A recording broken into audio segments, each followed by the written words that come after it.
Questions? Coach, so obviously the first one, we got to start with Tucker. His injury status, start with what you know, and then how do you think you eventually adapted as a team to playing without him? Yeah, with Tucker, we'll just continue to rely on the medical team to, tell us, what needs to happen there. But I thought our team, in a game that was going to be hard and choppy anyway, with all the changing defenses and things, I thought the team did a nice job of figuring things out, because we had a lot of lineups out there where guys had never played certain positions before. So when you're trying to execute things, you're pretty limited on what you can do. So we had to rely a lot on just spacing and moving and cutting and passing, and those are the things we'll continue to work on as we move forward. Did you feel you found sort of that rhythm eventually, though?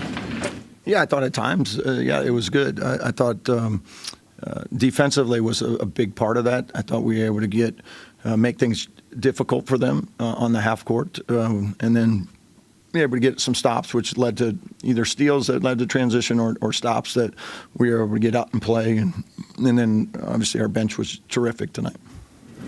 Coach, you often see stories like the one Joseph was kind of going through where, he could barely get into the games at the Bahamas, didn't play a whole lot, didn't play against Georgetown, but then he comes in tonight and sparks everything. So what is it? What was it, just maybe his night, or just is there anything to it there with him finally getting in? I've seen Joe do that many times before. When he was a sophomore for us at Drake, he finished off the season averaging 25 plus points a night. So he's more than capable of having nights like that. And as he's continued to come back from his off-season injury and things, you can see him getting more and more comfortable, and certainly someone we have faith in and trust in to throw out there and do those type of things, because we've seen it before. Was it just like going back to the Bahamas, Georgetown, was it just matchup issues keeping him out, or what?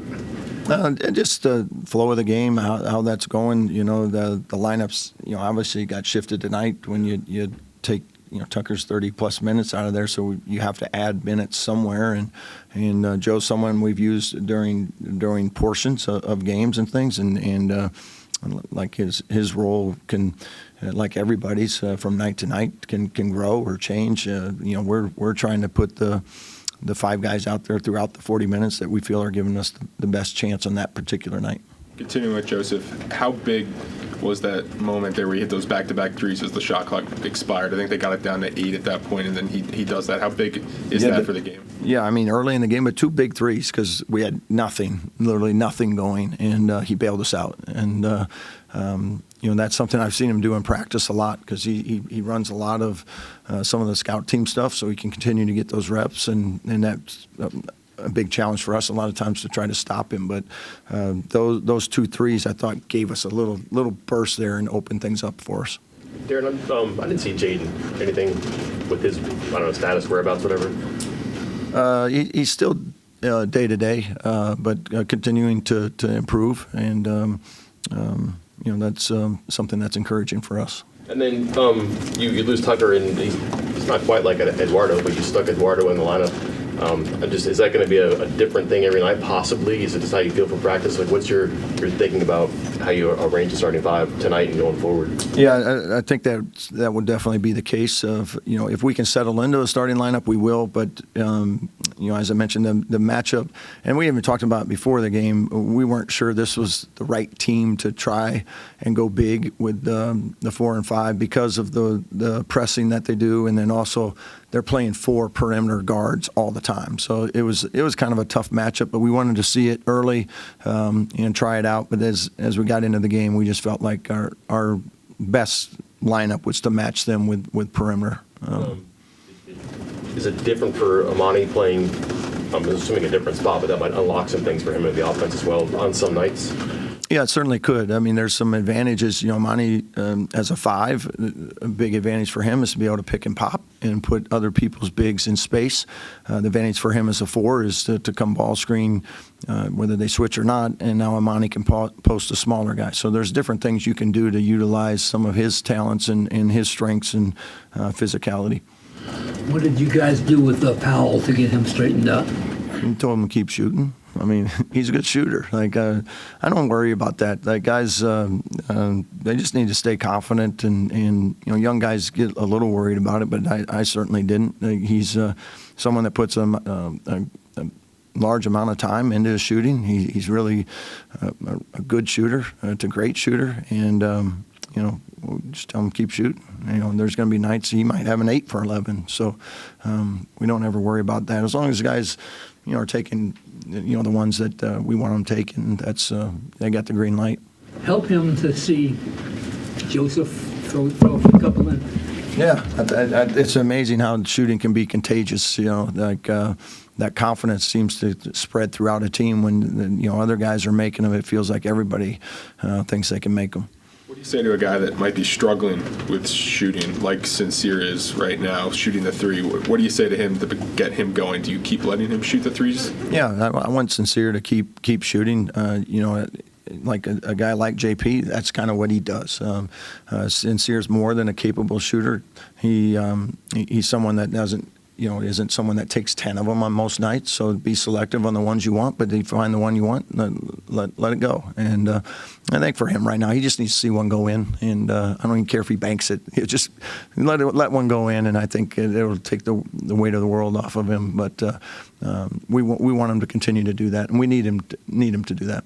You guys held King to just 5 points tonight, unable to even get a field goal. What do you say about your team's defensive effort on him? Yeah, I thought, and we had multiple guys on them. They were on a lot of good actions that can get you in tough communication spots, and I thought the guys were terrific. We really, in our scouting report, put a lot of emphasis on not letting him get comfortable because he is a guy that can, I think he had 27 or 28 in their last game, so that he was someone that we didn't want to get going because then that might open things up for everybody else. So we wanted to shut him off the best we could. And then also I think a big part of that was, we were able to pick them up, right at half court and really challenge their entry passes. So they weren't able to get into those actions quite in the same spots that maybe put him in a position where he could have better scoring opportunities.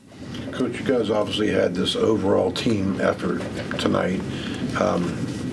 With Tucker out, I mean, I don't know if you can really plan for something like that every night, but do you sort of try, or do keys change or strategies change at all, or? I mean, the keys to winning for us, it doesn't matter who's on the floor. Those things are always going to stay consistent. Like, we want to be tough, we want to be physical, we want to be aggressive. We got to take care of the ball, which I thought our guys did a really good job of tonight with only 9 turnovers. And then defensive rebound. That's the one area we got to continue to get better. But overall, none of that stuff changes. We may tweak where we put guys, for certain plays, or add new plays to take advantage of lineups like we talked about with Amani at the 4. Well, then if we're going to play him at the 4, let's find a few more situations where we can get him the ball in the post, where maybe before we weren't doing that quite as much. So those are the type of things that you just add or subtract depending on what groupings you have out there. When teams trap and double you so far from the basket, do you have any automatics, things like, hey, if they're going to trap us this far out, we are going to ABC, or is it still dependent, just kind of run the offense? I mean, the main one is just make sure you pass to our guys. That's the main one. No, not really. I mean, it's really, we're going to get trapped like we knew we were going to get it. So it's just making sure we have all the guys positioned where we want them, where we got the max amount of receivers to get the ball that we could. And I thought in the first half we didn't do a very good job of taking the trap and making them pay on the backside of it. We played around the perimeter, too close to half court. A lot of that half, I thought coming out of halftime, we did a much better job of looking down and at the rim, and then we were able to get some easier layup opportunities instead of we took too many threes, from just a number standpoint in the first half. The second half, we did a better job of getting on the interior more. And then that led to better threes, that we were getting out of the offense. It looked almost like they enjoyed Jake's shooting as much as their own. What was that? It looked as though they enjoyed Jake's shooting as much as their own. Yeah, Jake can shoot. What does that do when he starts throwing them in? Yeah, I mean, what I loved, I told the team, like, Jake comes in, there's a couple minutes left in the game or whatever, and he's someone that they see every day in practice, and to see him get rewarded and go out there, and he's someone I have confidence in playing. I'd throw him in the middle of a game. But what I loved is when you look down and you look at our bench, there wasn't a single guy not standing up and rooting them on, and that's when you know you got a good culture and a good group of guys that they're all about one another. What are the challenges of facing a 1-3-1 zone? Because you don't really see it often, but they did run it a lot tonight. And how would you say your team handled it? Yeah, I think that's the hard part. You go through summer workouts, fall workouts, and you put 90% of your time on the bulk of things you're going to see on a daily basis, and then you spend maybe a day or two on a zone, 1-3-1 or 2-3 or 3-2, which they did all of them tonight. And theirs is a little more unique with their 1-3-1 because they're really aggressive at trapping near the half court, and they'll sell out at almost all the spots. So, and then they kind of fall into a mixing 2-3 a little bit. So that's hard to simulate in a couple days. But what I was most pleased with, it was just that we didn't turn it over a lot. To stay under double digits in turnovers with a team that's one of the best in the country in getting steals and getting turnovers from their opponents, I was pretty happy with on a short prep with different guys in different spots that they were able to take care of it the way they did. Do you have to prepare long term to be without Tucker, or how do you prepare going forward? I mean, you said you don't know, but what do you prepare for? Yeah, we did. We prepare tomorrow with the guys we have on the floor, and if that changes, then we adjust. But whoever we have available for those days and those games, that's what we'll prepare for each game. If there's any good that could come out of it of almost having to dig into your bench and get some other guys some playing time?